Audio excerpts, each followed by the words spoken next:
Bismillahirrahmanirrahim. Assalamualaikum warahmatullahi wabarakatuh.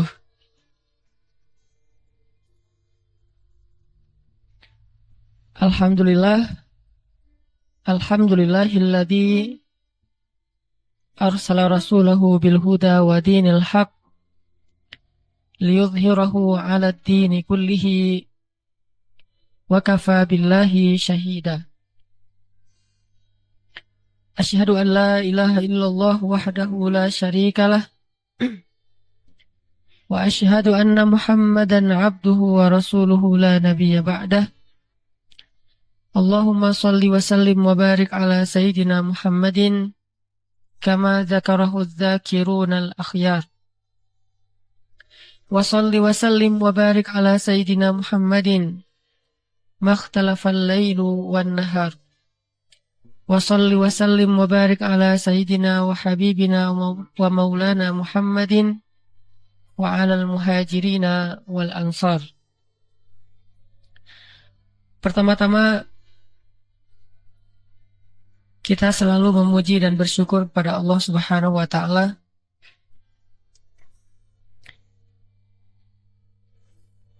mungkin jutaan bahkan miliaran nikmat dan rahmat yang Allah turunkan kepada kita setiap hari. Yang hanya sebagian kecil yang kita sanggup untuk menghitungnya. Dan banyak dari nikmat yang Allah berikan kita lupakan begitu saja. Dan kita sama-sama tahu bahwa dari semua nikmat yang Allah berikan itu, nikmat hidayah dan iman adalah yang paling berharga dan tidak bisa ditukar dengan apapun juga. Karena hanya dengan hidayah dan iman, kelak kita punya alat tukar nanti di akhirat. Karena di akhirat alat tukarnya bukan lagi dinar dan dirham. Alat tukarnya bukan emas dan perak, tapi alat tukarnya adalah iman dan amal soleh. Sehingga orang yang paling baik imannya, yang liyazdadu imanan ma'a imanihim, yang imannya bertambah setiap saat, lalu memperbaiki amal-amalnya lah orang-orang yang nanti di akhirat punya alat tukar yang cukup mendapatkan surga Allah Subhanahu wa taala. Ala inna sil'atallahi ghaliyah. Bukankah surga Allah itu harganya sangat mahal? Dan kalau kita membelinya dengan dunia dan seisinya, bahkan sebutir pasir surga pun tak terbeli oleh dunia dan seisinya.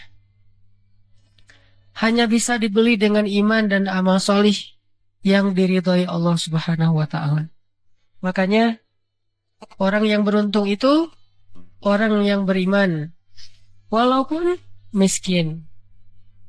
Orang yang beruntung itu orang yang beriman, walaupun mungkin masih pengangguran. Dan orang yang beruntung itu adalah orang yang beriman, walaupun jomblo.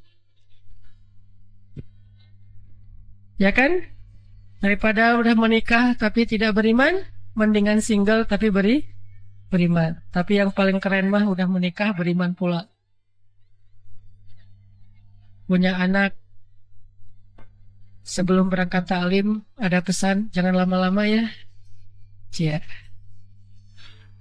Nggak pernah kan merasa di pesan kayak gitu?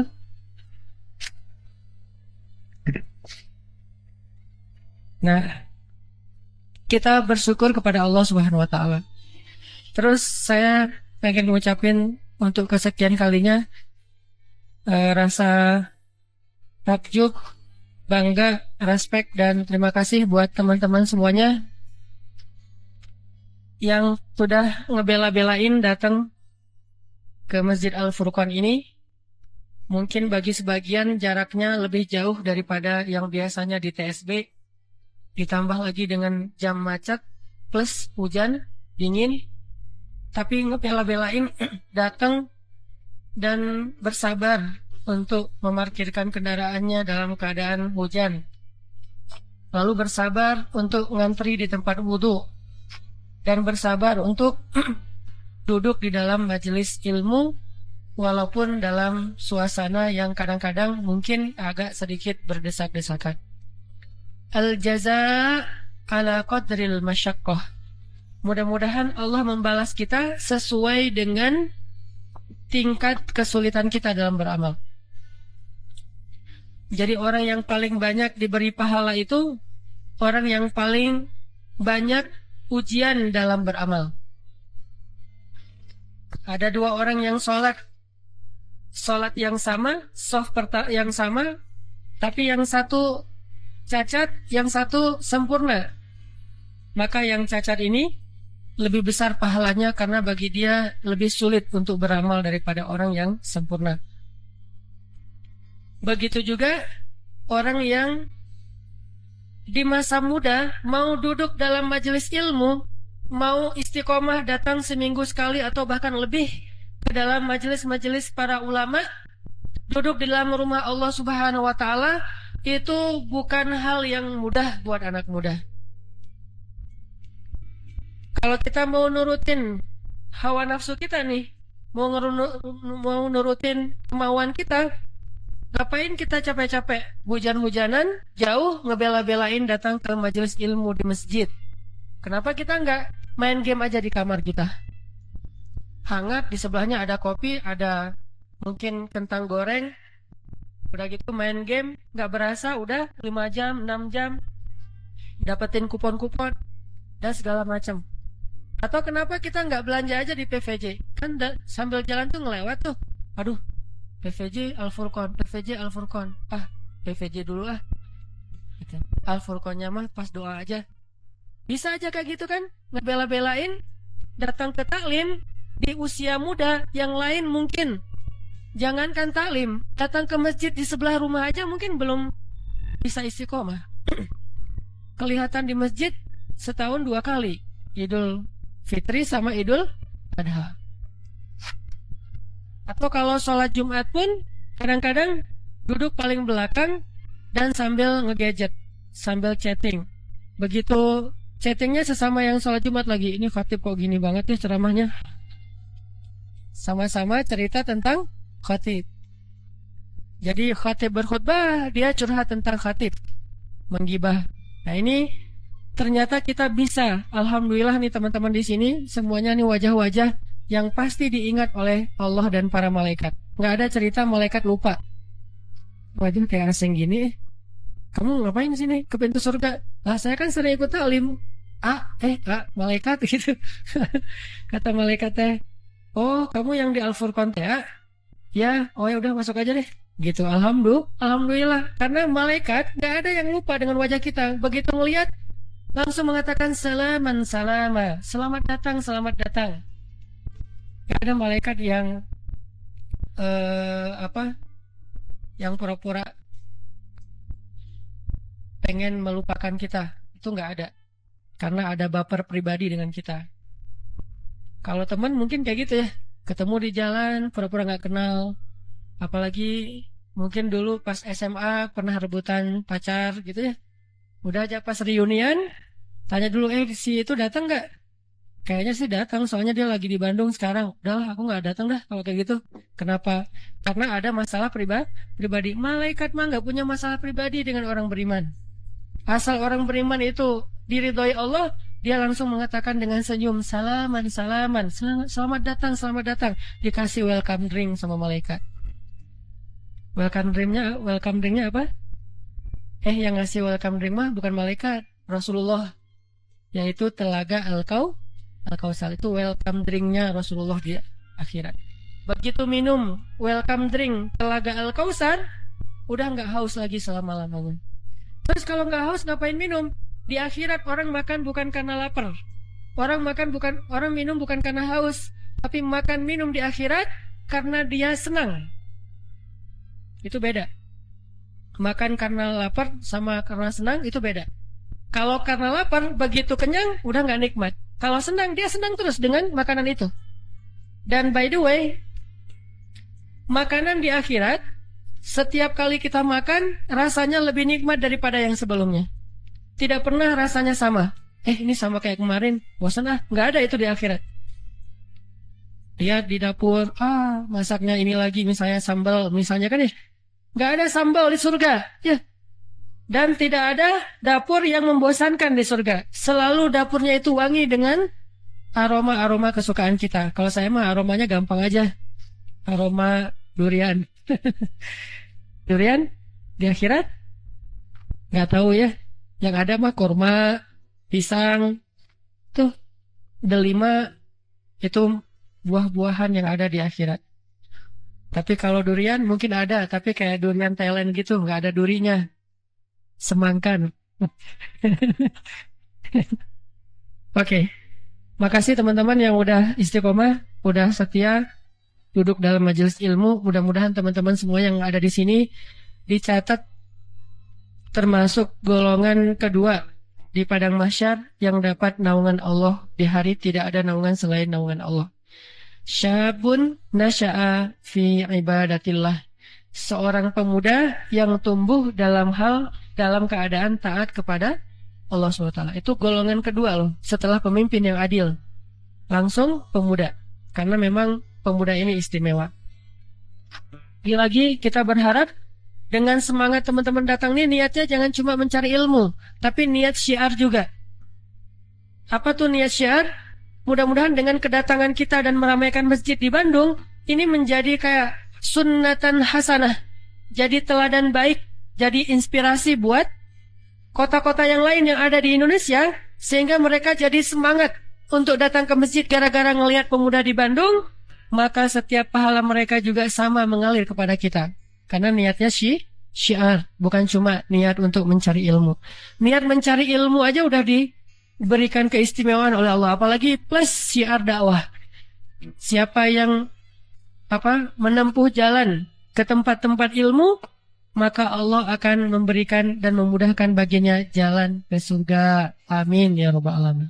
Jadi kita istiqomahin nih sampai Allah benar-benar mencatat kita ngelewatin masa jomblo, benar-benar menempuh jalan dalam majelis ilmu. Karena nanti kalau udah nikah, beda lagi kebutuhannya. Udah susah berpisah. Udah susah. Kalau misalnya istri kita lagi nggak bisa ke masjid, kita ikut-ikut nggak bisa ke masjid. Padahal yang berhalangan istri kita. Kenapa nggak ke masjid? Halangan. Ini kan bahaya ya. Karena ikutin istri. Terlalu cinta, nggak bisa jauh. Mumpung masih sendiri nih, atau mumpung masih belum jelas, mumpung masih masa-masa belum jelas, kita manfaatkan dengan duduk di dalam majelis ilmu yang diridhoi Allah. Siapa yang menempuh jalan menuju ke tempat-tempat ilmu, Allah mudahkan baginya jalan ke surga. Itu hadis sahih dan disepakati oleh para ulama. Jadi seolah-olah hadis itu tuh ngasih berita gembira buat kita semuanya, terutama teman-teman di sini. Anak-anak muda Bandung, kata Nabi mah, kalian yang alhamdulillah udah istiqomah beberapa kali ke masjid untuk duduk dalam majelis ilmu, kalian termasuk ahli surga. Jadi seolah-olah Nabi ngomong kayak gitu. Dan tidak perlu berkecil hati kalau jaraknya jauh dan sulit. Karena ulama-ulama kita dulu lebih sulit dalam mencari ilmu. Masih ingat cerita Hasan Al-Basri yang datang dari Irak, Madinah? Hasan Al-Basri, Ibnu Mubarak yang datang dari Irak ke Madinah naik onta untuk bertemu dengan gurunya Hasan Al-Basri, dan itu cuma pengen dapat 1 kali ilmu doang. Nggak sepanjang ceramah saya nggak jelas ini. Saya mah ceramah 1 jam, 1,5 jam nggak jelas, nggak capruk misalnya. Hasan Al-Basri mah nggak pernah nggak capruk ya. Semua katanya itu hikmah. Tapi Ibnu Mubarak datang jauh-jauh dari Irak ke Madinah hanya untuk ngedapetin 1 kalimat kan nasihat dari ulama. Dan mereka tidak merasa rugi. Waktu yang ditempuh sekian lama, jarak sekian jauh, tenaga yang luar biasa, hanya untuk mendapatkan 1 nasihat sederhana dari ulama. Gak ngerasa sayang, gak ngerasa rugi. Apalagi kita yang insya Allah nanti mendapatkan nasihat dari Al-Quran, dari hadis.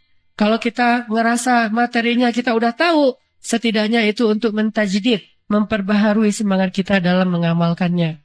Karena kita belajar bukan untuk mendapatkan wawasan. Belajar itu untuk menyemangati diri dalam beramal.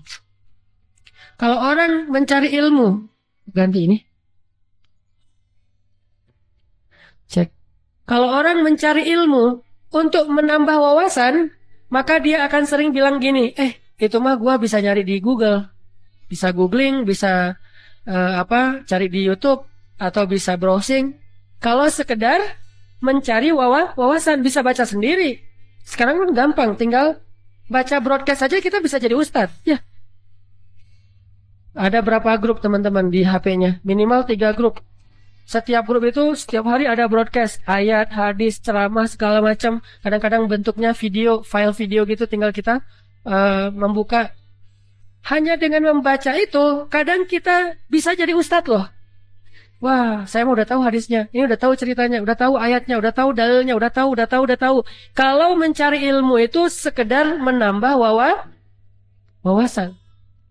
Tapi ternyata mencari ilmu itu bukan cuma untuk nambah wawasan, tetapi mengkondisikan, mencari suasana yang bisa menyemangati kita dalam beramal soleh. Dan itu tidak didapatkan kecuali hanya di dalam majelis ilmu. Bukan dengan membaca, bukan browsing, googling, dan segala macam, tapi dengan hadir di dalam majelis ilmu. Dapat auranya, dapat semangatnya, dapat motivasinya. Karena kita duduk di antara orang-orang yang taat kepada Allah Subhanahu wa Ta'ala. Sehingga bawa kebaikan-kebaikan mereka. Sebagaimana sabda Rasul, siapa yang bergaul dengan penjual parfum, dia juga dapat wanginya. Itu yang kita cari. Sehingga teman-teman, kalau duduk di satu majelis ilmu, ngerasa penceramahnya atau khatibnya menyampaikan yang kita udah tahu, niatkan bahwa ini bukan untuk nambah wawasan, tapi pengen nyemangatin lagi dalam beramal. Malam ini kita bahas tentang left group. Sering kan orang yang, atau mungkin kita juga pernah nge-left group? Saya pernah soalnya, jadi saya angkat tangan duluan. Ini barisan merasa terzolimi. Nah, kenapa kita left group? Pasti alasan standarnya mah memori penuh, ya. Baterai drop, HP lemot, segala macam lah ya. Itu alasan standar. Dan itu nggak salah, benar. Cuman kalau mau lebih jujur, rata-rata sebab kita left group itu karena tidak nyaman. Tidak nyamannya bisa karena satu orang, bisa karena rame-rame. Bisa karena kita sendiri yang bapernya terlalu berlebihan. Intinya nggak nyaman aja, akhirnya left group. Dan biasanya gaya-gaya left group mah tanpa nunggu respon. Kata-kata terakhir gitu ya. Karena menimbang dan seterusnya, memperhatikan dan seterusnya, memutuskan.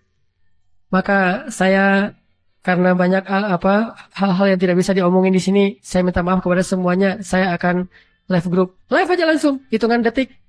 Jadi orang lain pas mau ngerespon, orangnya udah pergi. Itu kalau kita buat dalam bentuk live, bukan live, hadir gitu. Itu kayak orang lagi kayak ngambek gitu ya. Nggak nyaman gini, saya pergi pulang ya. Assalamualaikum, pulang aja gitu kan ya. Seolah-olah seperti itu. Dan saya juga pernah nge-live group karena ngerasa tidak nyaman. Walaupun alasannya udah terlalu banyak grup. Benar, tapi bukan yang paling utama. Jadi bisa dibilang live group ini sebuah realitas dalam dunia sosmed kita. Dan bukan hanya sosmed sebetulnya. Ini menjadi kayak realitas dalam kehidupan kita di sekarang-sekarang ini. Yang perlu diperhatikan di sini apa? Live group itu seringkali berujung dengan putusnya silaturahim. Begitu udah live group, dijapri nggak di-read lagi tuh. Adminnya nggak japri, atau adminnya mau masukin lagi, di-cancel sama dia, ditolak. Atau adminnya ngejapri langsung, kenapa live group? Bisa ngomong sama admin saja. Atau mungkin ada orang-orang yang lain, pas mau ngejapri dia, nggak mau di-read. Pas ketemu nggak mau lagi berpapasan, nggak mau lagi silaturahim, nggak mau lagi saling menyapa. Biasanya live group itu berakhir dengan terputusnya silaturahim. Inilah masalahnya. Karena memutuskan silaturahim atau terputusnya silaturahim itu termasuk dosa besar dalam agama. Bahkan di dalam Al-Baqarah itu termasuk orang-orang yang fasik. Alladzina yanquduna ahdallahi min ba'di mitsaqih wa yaqta'una ma amarallahu bihi ayyusal. Memutuskan apa yang Allah perintahkan untuk disambung, yaitu silatun rahmi. Nah, malam ini kita bahas sedikit tentang etika-etika kita dalam berkomunikasi, baik itu sosmed ataupun di komunikasi sehari-hari, sehingga tidak sampai orang-orang left group kalau dalam bahasa sosmed, atau jangan sampai terjadi putusnya silaturahim.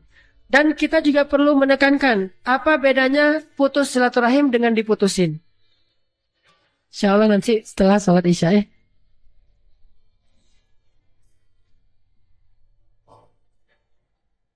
Bismillahirrahmanirrahim.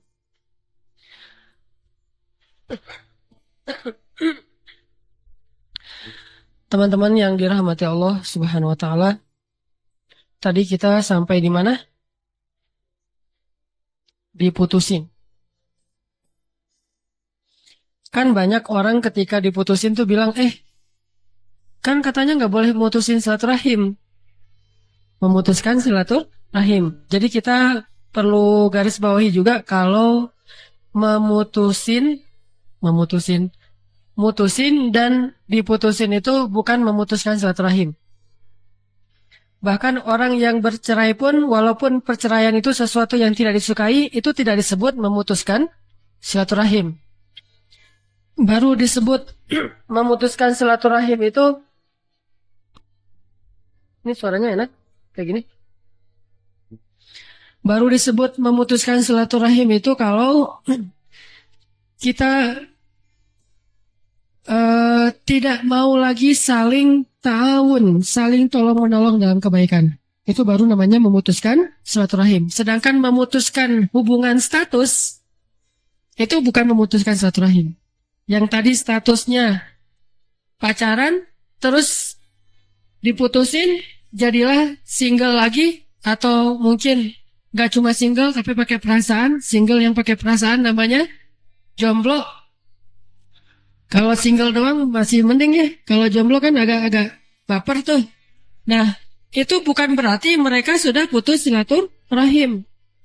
Karena memang lebih baik kayak gitu mungkin.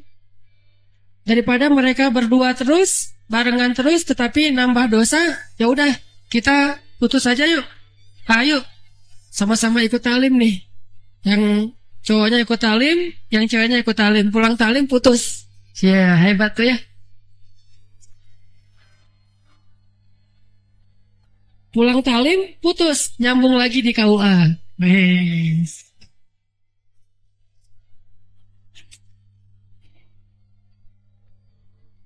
Nah, itu bukan memutuskan silaturahim.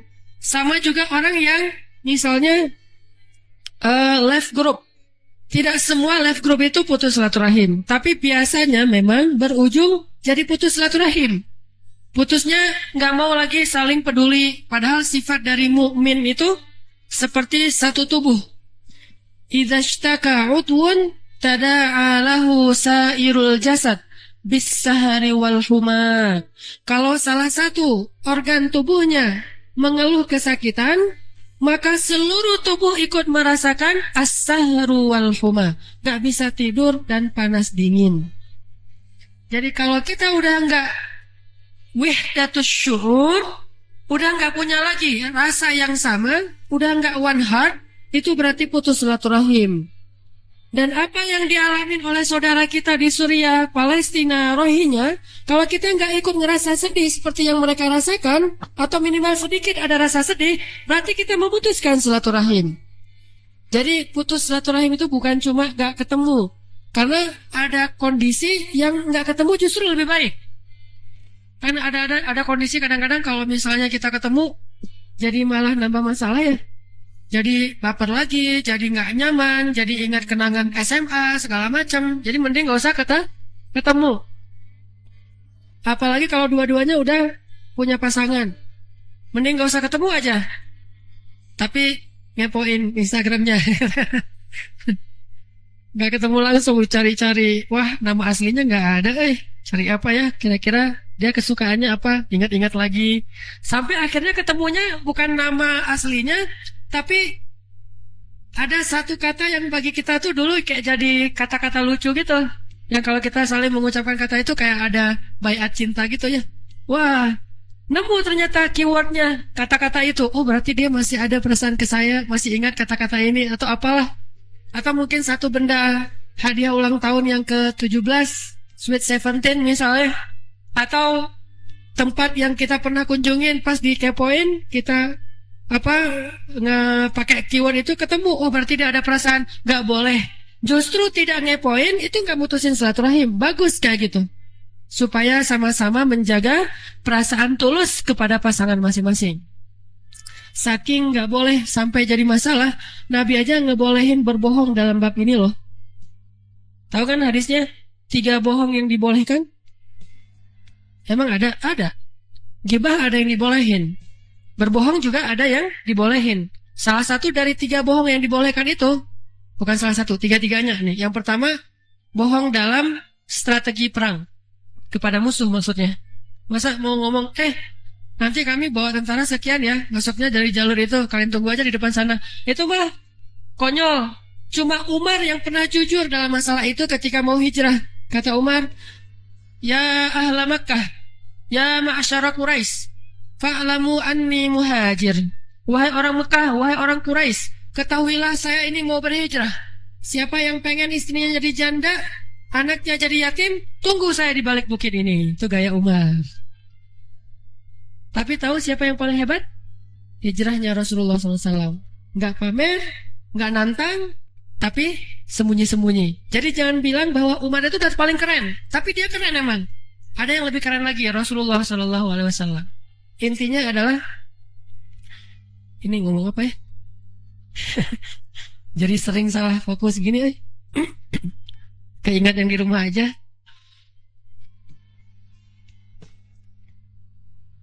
Jadi intinya adalah bahwa berbohong dalam perang itu boleh. Terus berbohong demi mendamaikan 2 orang yang saling bunuh-membunuh di antara muslim, itu juga boleh.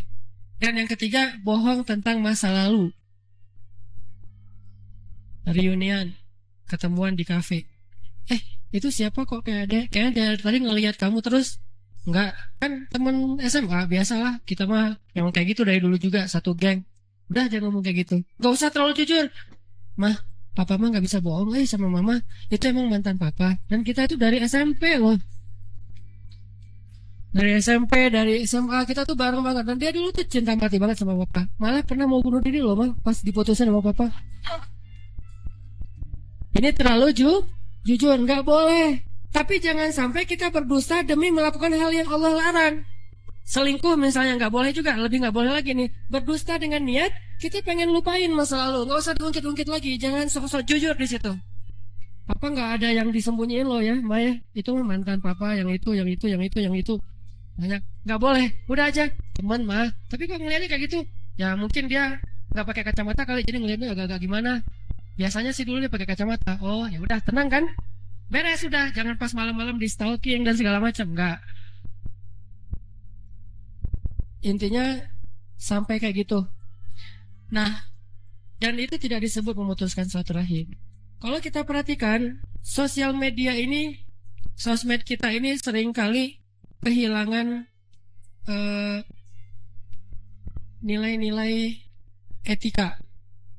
Karena mungkin kita ngerasa ngomong dengan benda kali ya. Jadi agak kurang rasa empatinya, seolah-olah kita ngomong dengan manusia.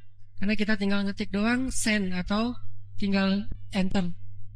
Jadi seringkali orang ketika di sosmed itu agak kurang peka dengan etika.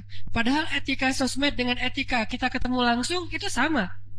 Pahalanya sama, dosanya juga sama. Kayak orang membuka aurat langsung dengan aurat di sosmed, itu sama aja dosanya. Nggak ada di sosmed dosanya didiskon 50%. Soalnya kan ini nggak real nih, hasil editan. Wah, makin diedit, makin cantik, makin nambah pahala ya, menambah dosa ya. Nah, sosmed juga menguji kejujuran kita. Kadang-kadang kita suka mencitrakan diri kita, pencitraan akhir zaman teh, mencitrakan diri kita yang ahli dalam satu hal dengan cara kita ngeposting sesuatu yang kalau kadang-kadang sampai berlebihan gitu dan semua orang tahu tapi dia nggak peduli. Yang penting dia senang aja, puas. Padahal orang tahu bahwa itu hasil editan. Kayak berdiri di atas menara Eiffel. Berdiri itu, padahal berdirinya di kamar kos-kosan di atas kasur gitu, difotoin, kasih lighting yang bagus, udah aja di crop, taruh di atas menara Eiffel, atau di Burj Khalifah, atau lagi di atas jurang apa gitu, atau dia lagi tidur di atas ayunan, tapi dibuatnya di antara dua tebing dan segala macam lah kerjaan editor. Kalau dia main di captionnya herai, masih mending. Tapi masalahnya kadang-kadang di caption tuh serius banget gitu. Alhamdulillah bisa ke Perancis. Wah. Nah, ini menguji kejujuran. Terima lagi alhamdulillah. Dia foto gini, belakangnya Ka'bah. Terus belakangnya sebetulnya dinding biasa gitu. Terus diedit jadi Ka'bah untuk nunjukin bahwa dia itu udah pernah umroh atau haji biar memudahkan pas saat lamaran. Segala sesuatu all out, pokoknya habis-habisan, totalitas demi mendapatkan apa yang dia cari. Nah, ini juga terjadi di sosmed. Tapi yang perlu kita coba renungkan pada malam ini tuh etika dalam kita komunikasi di sosmed, terutama di grup, dengan watak yang macam-macam, dengan latar belakang orang yang berbeda-beda, dengan selera, dengan pemahaman, persepsi yang beragam. Kita perlu belajar hikmah di situ. Salah satunya kita coba belajar tentang bagaimana cara kita mengkritik kesalahan seseorang di sosmed. Baik itu di WA, di IG, di tweet, dan segala macam. Kalau kita belajar kepada Rasulullah SAW, Rasulullah itu kalau ada orang yang melakukan kesalahan, terutama yang berhubungan dengan aib yang membuat dia malu, Nabi nggak akan pernah menegur dia di depan umum. Nggak mau Nabi itu. Ngejaga banget. Kalaupun Nabi ngebahas itu di depan umum, Nabi tidak akan menunjuk atau mengarahkan pembicaraan itu yang kepada seseorang, sehingga orang nggak tahu siapa yang dibicarakan Nabi. Nabi suka gitu. Kayak misalnya pernah ada seorang sahabat Umar bin Khattab pulang-pulang bawa satu lembaran cerita dari orang-orang Bani Israel. Satu lembaran cerita dari Bani Israel. Jadi kalau kayak sekarang mah bawa pulang VCD gitu. Ya bawa pulang VCD nih, Ustaz, ini ada film bagus banget loh. Film tentang apa?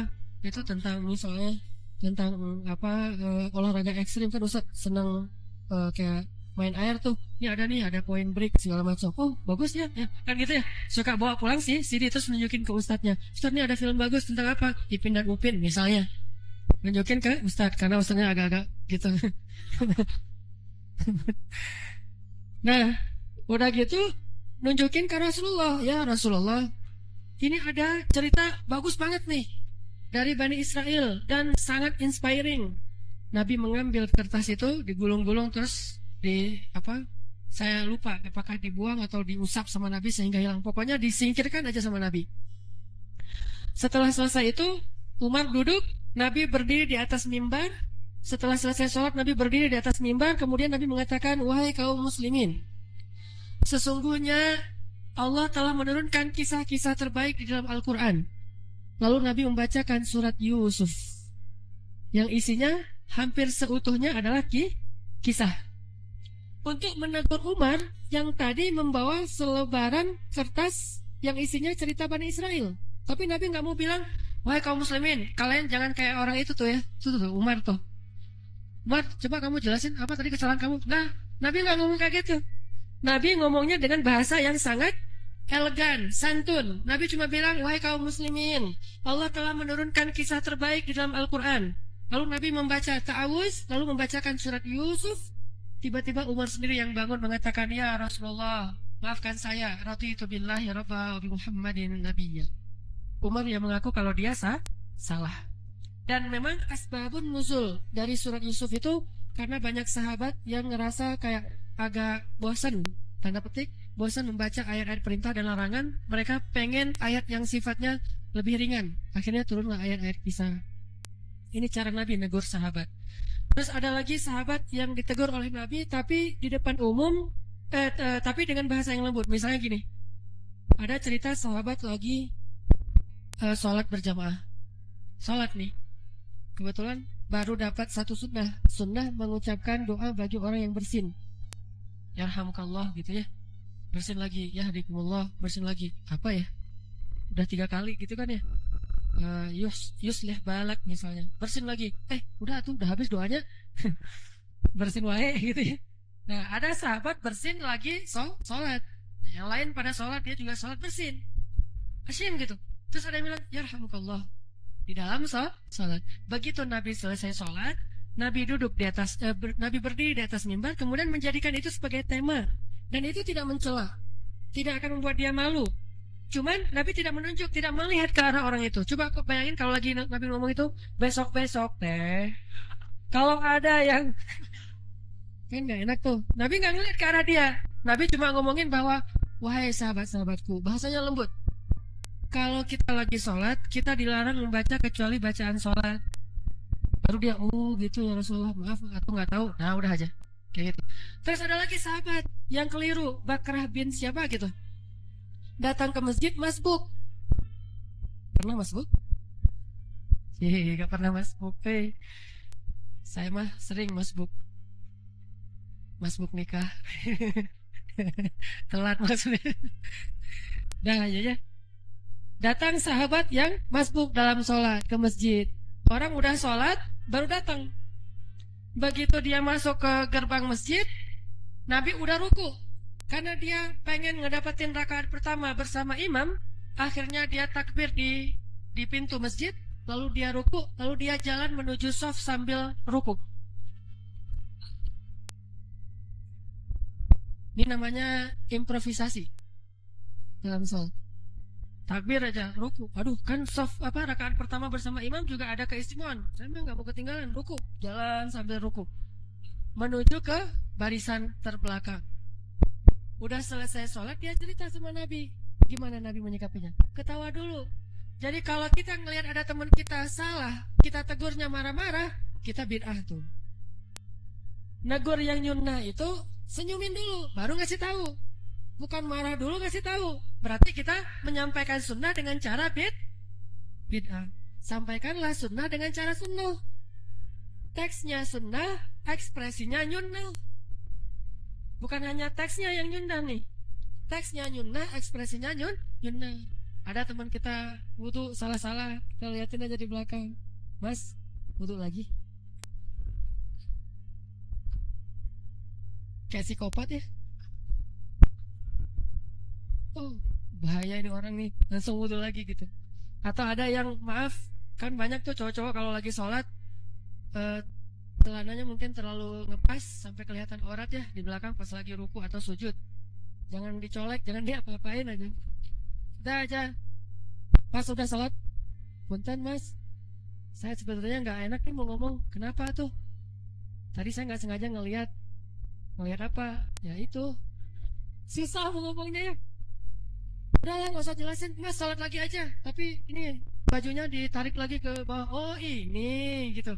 Ya itu maksudnya, aduh saya jadi nggak enak ini. Dah aja selesai. Itu berarti menyampaikan teks sunnah dengan ekspresi yang nyunnah. Nabi ketawa dulu nih pas sahabat itu keliru. Nabi ketawa. Terus kata sahabat, atuh gimana ya Rasulullah, sah nggak sholat saya? Ya udah nggak usah diulangin. Kata Nabi nggak usah diulangin. Nggak usah diulangin inilah yang memunculkan perbedaan pendapat di antara ulama. Ada yang mengatakan tidak sah, cuma dimaafkan. Kalau kita melakukan itu kita nggak boleh. Ada yang mengatakan itu tidak masalah, cuman lebih baik dia sampai ke shaf dulu. Ya, terjadilah ikhtilaf di antara ulama. Intinya Nabi mah nggak terlalu kaku. Begitu juga ketika kita komunikasi di sosial media, di grup, ada yang salah ngomong atau apa, kita kirim dulu emoticon senyum. Tapi jangan emoticon nangis sampai keluar air mata, guling-guling, itu kayak ngetawain orang ya. Senyum aja, senyum. Kenapa senyum? Salah soalnya. Gaya gitu. Wah, kok kamu salah senyum? Biar juga. Nah, ini insya Allah orang udah ngaji nih. Jadi nggak terlalu kaku. Kayak gitu kita menegur. Jangan begitu ada yang salah dikit, ada postingan yang nggak layak, nggak pantas, kurang apa misalnya, langsung kita apa? Keburu nih komennya semuanya pada keras. Nah ini berarti dia tidak menjaga etika. Karena komen itu kayak di Instagram semua orang bisa baca kan? Kalau kita ngerasa itu ada yang salah, kita DM aja. DM-nya nggak dibaca nih. Ya udah DM lagi. DM aja terus. Kan tuh lama-lama dia sampai sendiri ngeliat udah penuh nih DM-nya nggak dibaca-baca. Kalau nggak gitu pun doakan dia, ya Allah bukakan hatinya biar baca DM saya. Akhirnya dibaca, oh ya saya salah gitu. Itu aja. Karena kalau kita sampaikan di depan umum bisa jadi membuat dia sama kayak Nabi kepada istri-istri beliau juga kayak gitu, apalagi kepada istri sendiri. Ada orang yang curhat tentang keluarga di sosial media, digambar di BP-nya di WhatsApp gitu, gambarnya gambar teddy bear lovely.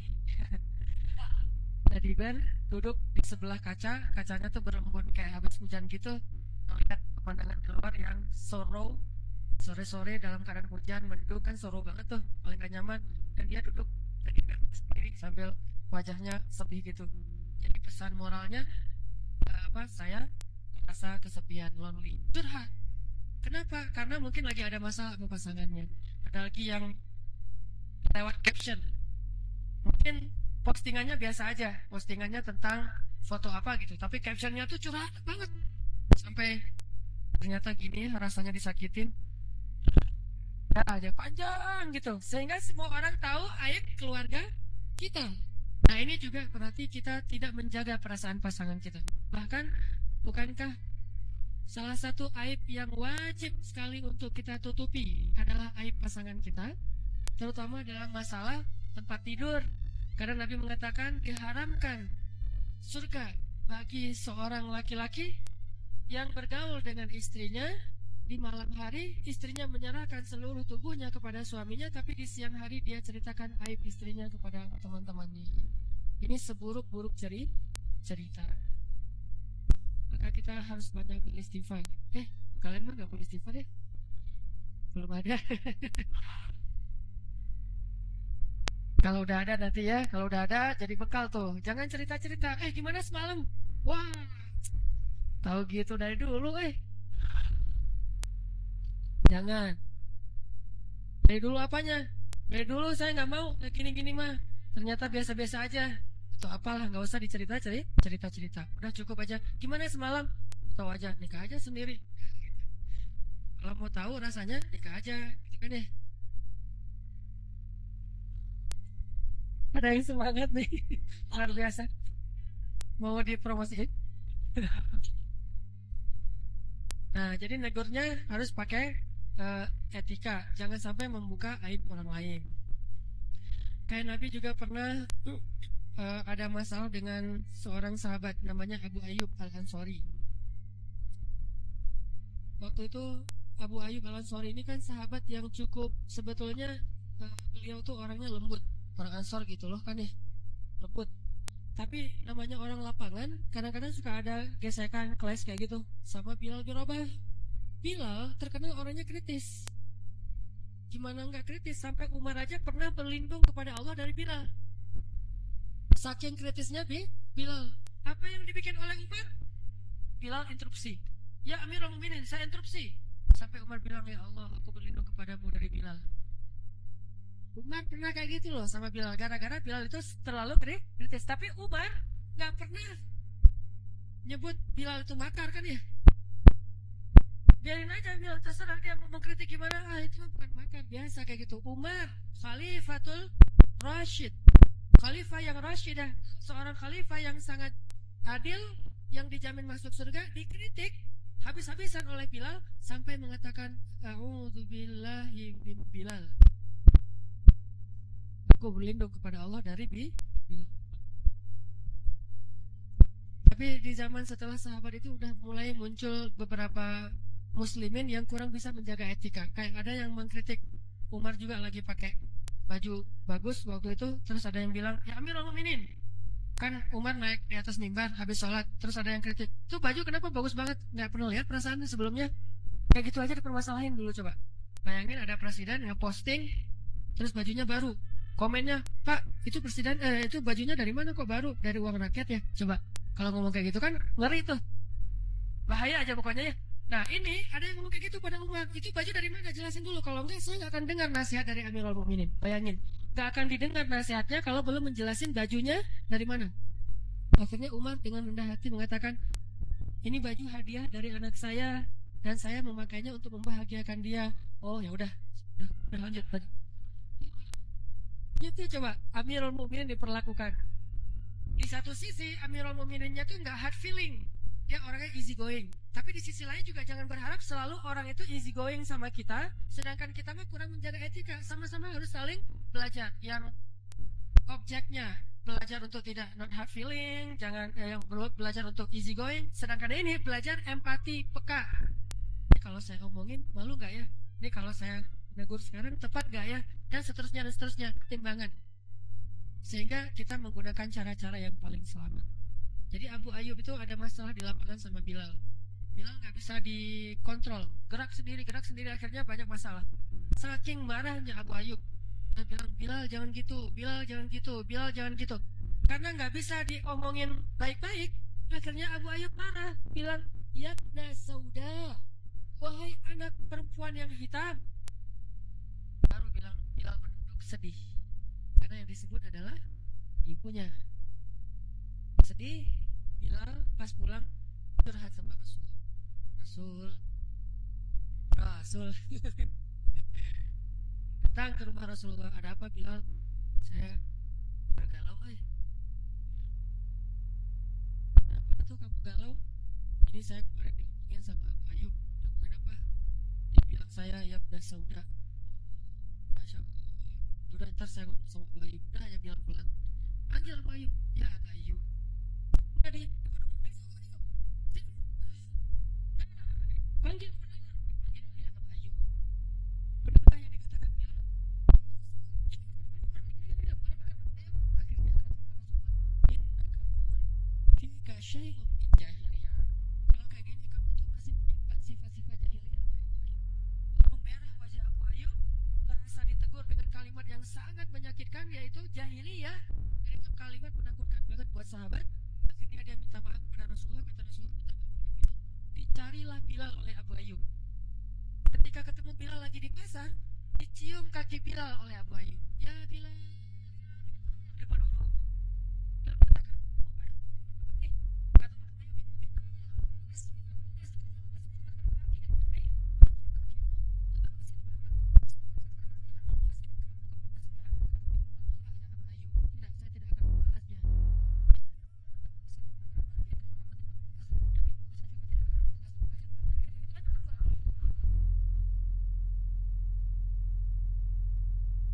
Ini sosmed kita nih harusnya kayak gitu tuh. Gini, aduh maafin saya. Balas saya dong. Gak usah udah dimaafin, balas, pokoknya balas saja. Gak usah udah dimaafin, balas saja. Jadi kita sosmednya tuh kalau di scroll tuh itu aja intinya. Balas saya nggak mau, balas saya nggak mau, demi Allah balas saya, demi Allah nggak mau, terus saja kayak gitu tuh. Saking terbuka. Akhirnya datanglah Rasulullah SAW mendamaikan dua orang ini, pelukan udah beres. Hal yang kayak gitu biasa terjadi. Jadi kalau kita salah ngomong, salah sikap, itu hal yang wajar. Jangan langsung menjudge bahwa orang yang salah sikap itu katanya udah ngaji di masjid tapi masih kayak gitu. Nah, sahabat juga bisa kayak gitu. Kata Ustaz tapi ngomongnya gitu. Nah, sahabat Nabi yang dijamin surga juga bisa kayak gitu. Ingat kisah antara Abdullah bin Amru, Abdullah bin Zubair dengan Muawiyah bin Abi Sufyan. Abdullah bin Zubair, bapaknya namanya siapa? Zubair. Ibunya Bu Zubair. Bu Zubair siapa nama aslinya? Asma binti Abi Bakar, anaknya Abu Bakar. Sedangkan Zubair bin Awam itu satu dari 10 sahabat yang jamin surga. Mereka punya anak namanya Abdullah bin Zubair.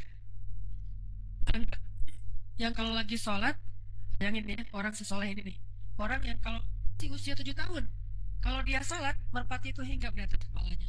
Kira-kira berapa lama untuk merpati pas sama kita? Penting lihat curiga dulu nih. Ini orang atau batu ya? Kan langsung jelas kan untuk merpati teh. Pas melihat lama-lama gerak-gerak, oh ini kayaknya ngantuk nih. Saya mau bikin sarang aja di atas kepala batu itu. Berdiri itu, merpati di atas kepala Abdullah bin Zubair. Saking khusyuknya sholat Abdullah bin Zubair. Orang sholat itu tuh. Kalau dia udah selesai sholat, orang-orang nanya, ya Abdullah, gimana cara sholat khusyuk seperti kamu? Nah, biasa aja. Sampai saking khusyuknya tuh banyak merpati yang hinggap di atas kepala kamu. Apa kata Abdullah? Merpati yang mana ya? Gak tahu. Kalau kita ada nyamuk langsung merpati aja dia nggak tahu. Kita nyamuk, banyak nyamuk ya. Udah selesai sholat curhat tentang nyamuk. Kakinya dimakan nyamuk, apa segala macam. Saking kita nggak sesoleh Abdullah. Jadi kalau orang kayak kita nih, walaupun rajin ke masjid yang masih terusik oleh nyamuk, melakukan kesalahan sesekali. Orang Abdullah aja yang dihinggapi merpati aja bisa salah. Salahnya apa? Abdullah dengan Muawiyah punya kebun yang bersebelahan. Suatu saat, bagaimana ceritanya? Pekerja Muawiyah ambil buah-buahan yang jatuh dari kebunnya Abdullah. Mungkin karena rindang, jadi buah-buahannya jatuh ke sebelah. Diambil sama pekerja Muawiyah. Akhirnya Abdullah marah. Melihat itu dia marah. Nggak bisa marah ke pembantunya doang, marah kepada tuannya. Tuannya waktu itu masih jadi pejabat di Syam. Abdullah masih di Madinah.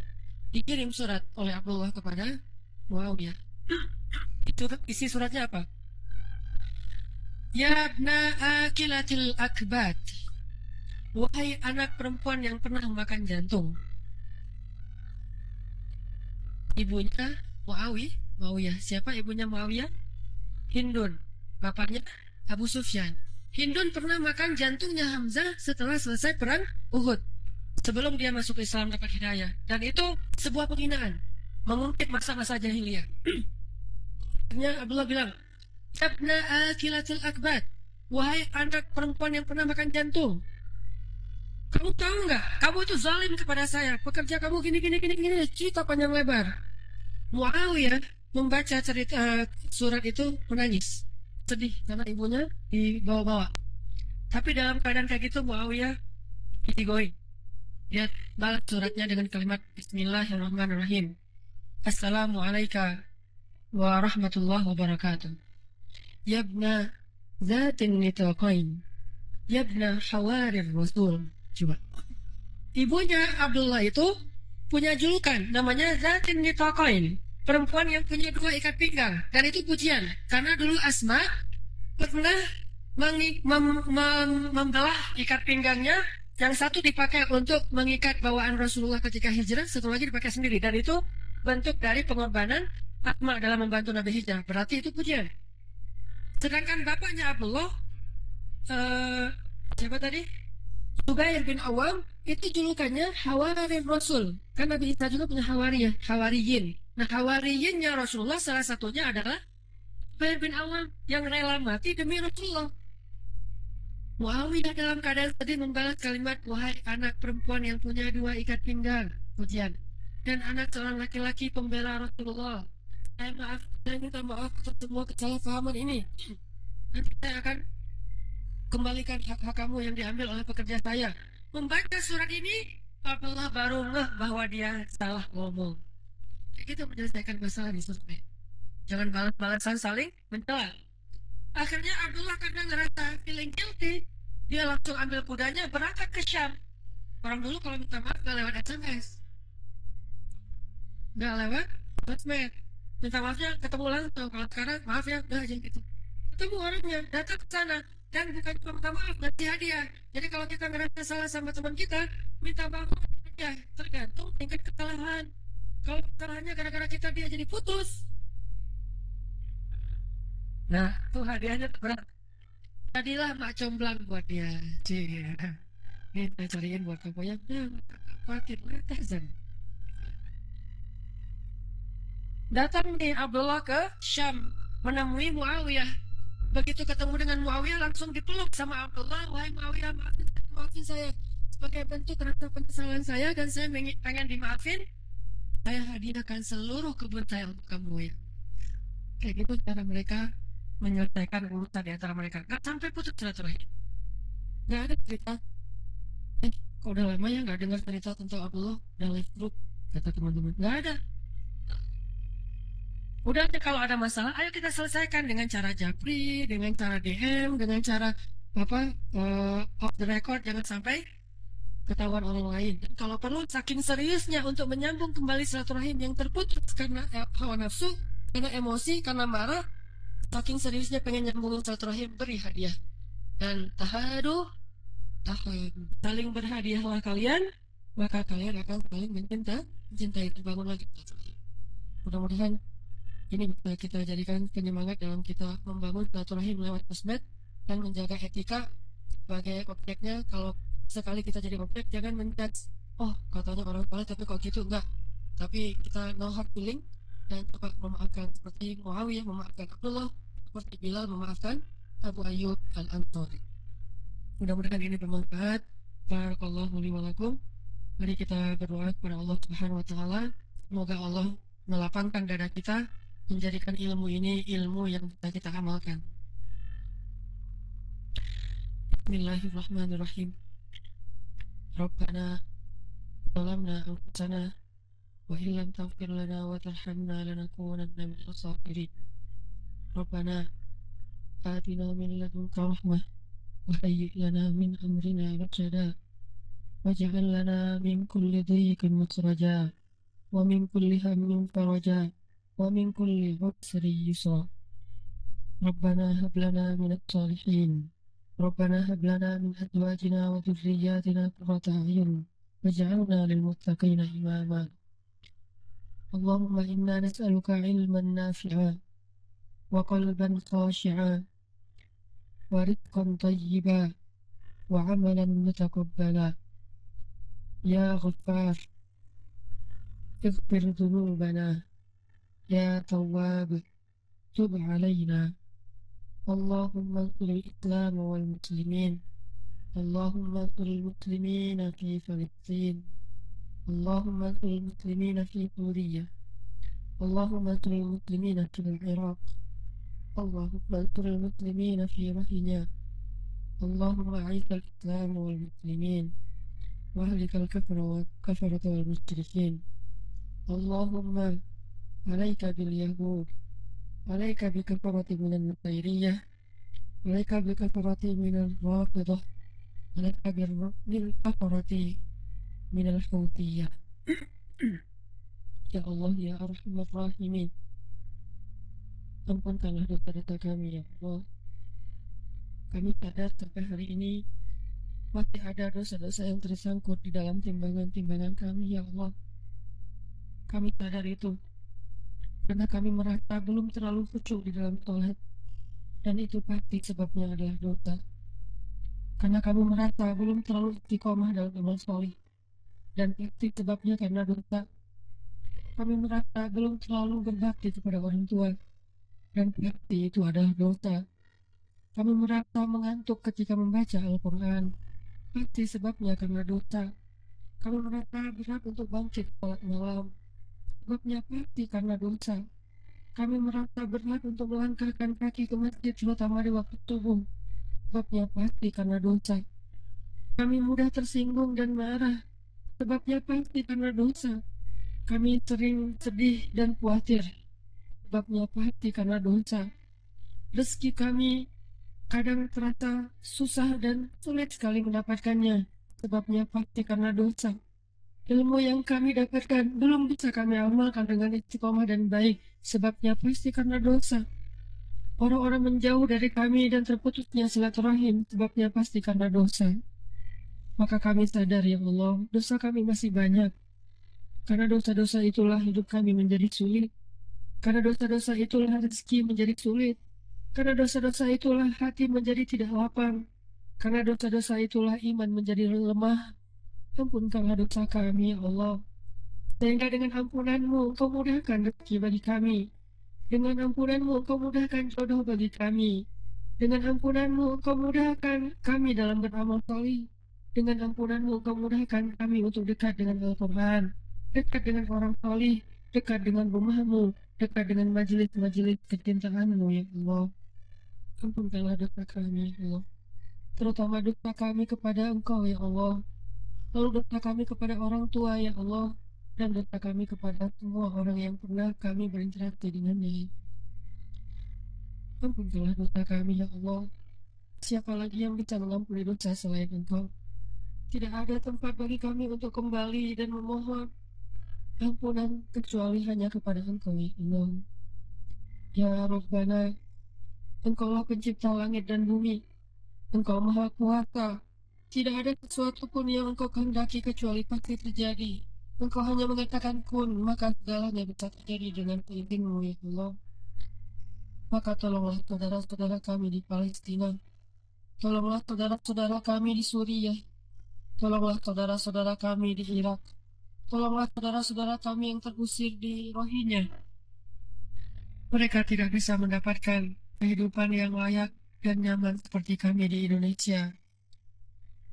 Berikan kepada mereka kenyamanan dan keamanan seperti yang kami rasakan hari ini ya Allah, di mana mudah sekali untuk mencari ilmu di masjid-masjid, mudah sekali untuk belajar, mencari nafkah, mudah untuk bermain-main dengan keluarga, sedangkan mereka keluarganya hampir tidak ada yang utuh ya Allah. Seorang anak yang tidak punya ayah, atau tidak punya ibu, atau bahkan tidak punya kedua-duanya, atau banyak juga yang tidak punya siapapun, hanya sebatang kara. Beri kemenangan kepada mereka ya Allah. Tolonglah mereka ya Allah. Hancurkanlah musuh-musuh mereka, musuh-musuh kami, musuh-musuh agamamu ya Allah. Ya Arhamar Rahimin, jadikanlah kami pemuda-pemuda akhir zaman yang istiqomah di jalan-Mu ya Allah. Golongkan kami nanti di akhirat termasuk orang yang mendapatkan naungan-Mu di padang mahsyar ya Allah. Janganlah Engkau palingkan wajah-Mu di hari itu ya Allah. Hari ketika kami sangat membutuhkan pandangan kasih sayang-Mu ya Allah. Janganlah Engkau palingkan rahmat-Mu dari kami pada hari itu ya Allah. Celakalah seluruh hidup kami jika pada hari itu kami sengsara ya Allah. Sia-sialah usia kami selama di dunia jika akhirat kami dalam keadaan tersiksa ya Allah. Janganlah Engkau palingkan wajah-Mu dari kami. Pandanglah kami pada hari itu ya Allah. Sebagaimana hari ini kami berusaha untuk terus belajar memperbaiki diri dan menerima panggilan-panggilan-Mu dalam majelis-majelis ilmu ya Allah. Ya Arhamar Rahimin, jadikanlah Indonesia ini negeri yang aman, baldatun thayyibatun wa rabbun ghafur. Anugerahkanlah untuk kami pemimpin-pemimpin yang solih, pemimpin-pemimpin yang adil, pemimpin-pemimpin yang faham tentang kebenaran agama Allah, agama-Mu ya Allah. Pemimpin-pemimpin yang mengajak rakyatnya untuk taat, pemimpin-pemimpin yang memimpin kami dalam sholat berjamaah, pemimpin-pemimpin yang memanggil kami dengan suara senandung azan, pemimpin-pemimpin yang menghafal ayat-ayat-Mu, pemimpin-pemimpin yang membela kebenaran dan orang-orang yang terzalimi. Bimbing ulama-ulama kami ya Allah. Kuatkanlah hati kami untuk terus berada dalam barisan para ulama. Janganlah Engkau pisahkan kami dari para ulama dan orang solih di dunia ini ya Allah, karena mereka juga yang akan menolong kami nanti di akhirat ya Allah. Rabbana. Sejak Rasulullah wafat, berkali-kali Bilal minta izin kepada Abu Bakar untuk ikut jihad dan gak pulang lagi ke Madinah, pengen tinggal di tempat yang lain. Udah gak kuat lagi berada di Masjid Nabawi. Karena orang yang dia cintai telah wafat. Tapi gak diizinkan oleh Abu Bakar sampai akhirnya setelah sekian lama membujuk Abu Bakar bisa diizinkan, pergilah Bilal dan akhirnya Bilal tinggal di Syam. Kalau sekarang Suriah. Di sanalah Bilal menikah. Jadi selama ini dia asik dengan cintanya kepada Rasulullah sehingga gak sempat mikirin pernikahan. Baru berangkat ke Syam, sampai di Syam Bilal menikah di sana. Menikah di sana, hidup di sana, sampai setelah beberapa tahun berada di Syam, akhirnya bergantilah pemerintahan dari masa Abu Bakar ke masa Umar bin Khattab. Setelah beberapa tahun di Syam, pada suatu malam Bilal menangis. Malam-malam dia bangun, nangis, gerung-gerung gitu kayak anak kecil. Istrinya nanya, ya Bilal ada apa, kamu mimpi buruk? Enggak, justru ini mimpi baik. Mimpi apa? Aku mimpi ketemu dengan Rasulullah SAW. Dan Rasulullah bersabda, siapa yang melihat aku dalam mimpi berarti dia melihat aku dalam kenyataan. Aku bertemu dengan Rasulullah di dalam mimpi dan Rasulullah berkata, ya Bilal, kami rindu kepadamu. Sudah lama engkau tidak mengunjungi kami ya Bilal. Setelah bangun dari mimpi itu, Bilal semakin rindu kepada Rasul, merasa bersalah udah lama gak menjenguk Rasulullah.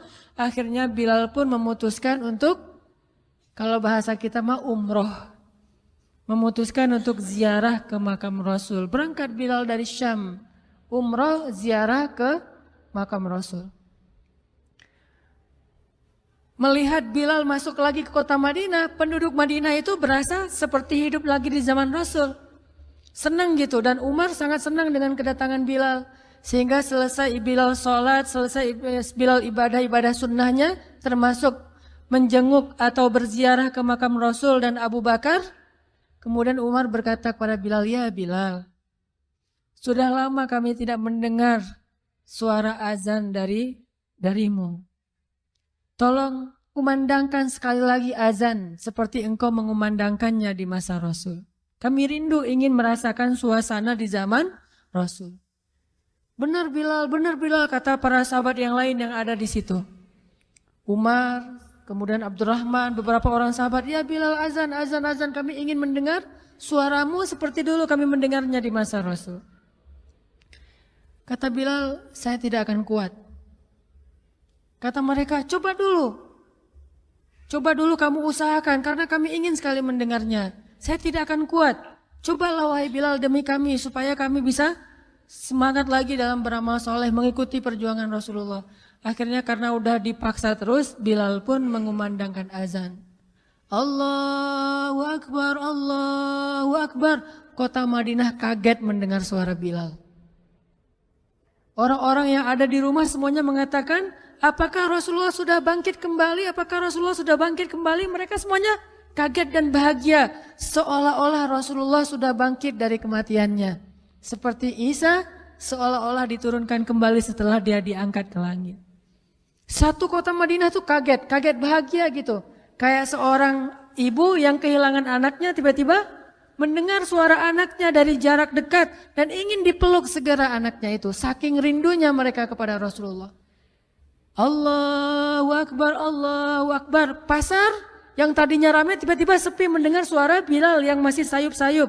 Asyhadu an la ilaha illallah. Semuanya berlari keluar dari tempat-tempat kerja mereka, dari pasarnya, dari rumahnya. Semuanya berlari ke masjid. Ingin memastikan apakah Rasulullah sudah dibangkitkan kembali. Bahagia semuanya. Apakah Rasulullah sudah dibangkitkan? Apakah Rasulullah sudah hidup lagi? Semuanya bertanya dengan pertanyaan yang sama. Asyhadu an la ilaha illallah. Semuanya semangat datang ke masjid. Ngumpul, rame banget. Kemudian ketika Bilal mengatakan, Asyhadu anna Muhammadar Rasulullah. Asyhadu anna, nggak sanggup lagi Bilal berhenti di situ. Kemudian Bilal menangis dengan suara nangis yang luar biasa kerasnya. Lalu satu masjid menangis, lalu satu kota Madinah menangis. Sehingga para ulama mengatakan tidak pernah kota Madinah menangis sedahsyat mereka menangis hari itu kecuali ketika Rasulullah wafat. Cuma 2 kali menangisnya kota Madinah paling dahsyat. Satu hari ketika Rasulullah wafat. Kedua hari ketika Bilal kembali mengumandangkan azan dan mengucapkan asyhadu anna Muhammadar Rasulullah. Semuanya menangis. Semuanya merasa kehilangan Rasulullah. Semuanya merasa bahwa mereka ingin kembali di zaman ketika Rasulullah masih hidup. Lalu mereka bertanya setelah semuanya selesai menangis, ya Bilal, kenapa kamu tadi menangis?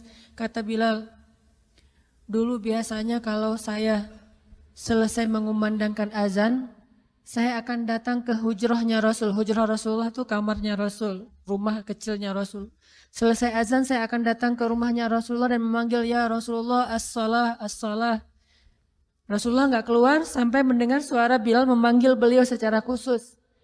Udah selesai azan, Bilal manggil Rasul, ya Rasulullah, as-shalah, as-shalah. Baru Rasulullah keluar dengan wajah berseri-seri. Sekarang bagaimana saya akan memanggil Rasulullah sedangkan Rasulullah sudah bersama kekasihnya yaitu Allah Subhanahu wa Ta'ala. Menangis lagi satu masjid, satu kota Madinah. Pokoknya hari itu adalah hari berkabung sekota Madinah. Hari menangisnya kota Madinah, saking rindunya mereka kepada Rasulullah. Bagaimana dengan kita ketika mendengar suara azan dan muazin mengucapkan nama Rasulullah Sallallahu Alaihi Wasallam? Di situ kelihatan apakah kita mencintai Rasulullah lebih dari apapun juga setelah Allah Subhanahu Wa Taala. Kalau tidak, fatarabbasu, hati-hati. Kalau tidak, fatarabbasu, tunggu aja. Na'udzubillah min dzalik, berarti masih ada kemunafikan dalam hati kita. Bagaimana kita, apakah hati kita merasa gemetar, bergetar ketika kita mendengar suara seseorang mengatakan Muhammad sallallahu alaihi wasallam, Rasulullah sallallahu alaihi wasallam? Apakah hati kita bergetar seperti bergetarnya hati seorang kekasih ketika mendengar suara kekasihnya, nama kekasihnya disebutkan?